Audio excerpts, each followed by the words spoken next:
സെറ്റാന്ന് കണ്ടോ. പിന്നൊരു കാര്യം, അവിടെ ആശ്രി ഭാവന് പെണ്ണുങ്ങൾ ഉണ്ടാവും. ഓലോട് പോയിട്ട് എന്റെ കുറ്റം പറഞ്ഞോണ്ടല്ലോ. ഞാൻ നിങ്ങളെ പോലെ ഒന്നല്ല. ഷാജുന് ഭാവന്റെ പെണ്ണുങ്ങളെ എന്റെ കുറ്റം നടഞ്ഞു പോയി പറയാൻ നിൽക്കണം. ആരെ പിന്നെ പറയുന്നത്? പിന്നെ ഒരു കാര്യം, അവിടെ ആശിന് ഷാജുന്റെ പെണ്ണുങ്ങൾ ഉണ്ടാവും. ഓലോട് പോയി കടിഞ്ഞ കുറ്റം ഒന്നും പറയാൻ നിൽക്കണ്ട കേട്ടോ. ഇനിയിപ്പോ ആരെങ്ങളെ കുറ്റം പോയി പറഞ്ഞു. എടികളെ കെട്ടിയമാരൊക്കെ രാത്രി എത്ര മണിക്ക് വരില്ലേ? ഞാൻ എപ്പോഴും 12 മണിക്ക് വരുള്ളൂ. എന്റെ കെട്ടിന് 12 മണിക്കേന് വരുന്നില്ലേ? എന്റെ കെട്ടിന് 3 മണി കഴിഞ്ഞിട്ടേ വരുള്ളൂ. എന്റെ മാപ്പിള നേരത്തെ കാലത്തെ പെരീക്കൊക്കെ കേറും, പക്ഷെ 24 മണിക്കൂർ ഫോൺമ കളിച്ചോണ്ടാ. ഫോൺ മക്കളിക്ക് പിന്നെ കെട്ടിനത് കുറവ്. ഒരു 12 മണിക്ക് വന്നാലും ഇതന്നെ പണി. ഫോണിന്റെ കാര്യം പറഞ്ഞപ്പോൾ ഓർമ്മ വന്നു. ഷാജുക്ക് 24 മണിക്കൂർ ഫോണില്ല. എടി ബാത്റൂമിക്ക് പോകുമ്പോഴേക്കും ഫോൺ കൊണ്ടു. എടി ഷാജുക്ക് ഞാൻ പറയേണ്ട ഒന്നും കേൾക്കില്ല. അപ്പൊ എന്റെ മാപ്പിളെ ഇങ്ങോട്ട് വിളിച്ച അങ്ങോട്ട് പോണ ആളാ. എന്റേത് അങ്ങട്ടേലും പോണില്ല. എന്റേത് അവിടെ കുന്ത പോലെ പിങ്ങിക്കും.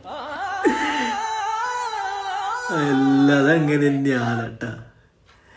ഇവര് ഭാര്യമാരെല്ലാരും നമ്മളെ ചങ്ങായിമാർ ഭാര്യ എല്ലാമാരും ഒത്തുചേർന്നാല് ഇങ്ങനെയാണ് അവസ്ഥ. എല്ലാം കുറ്റം ഇങ്ങനെ പറഞ്ഞു.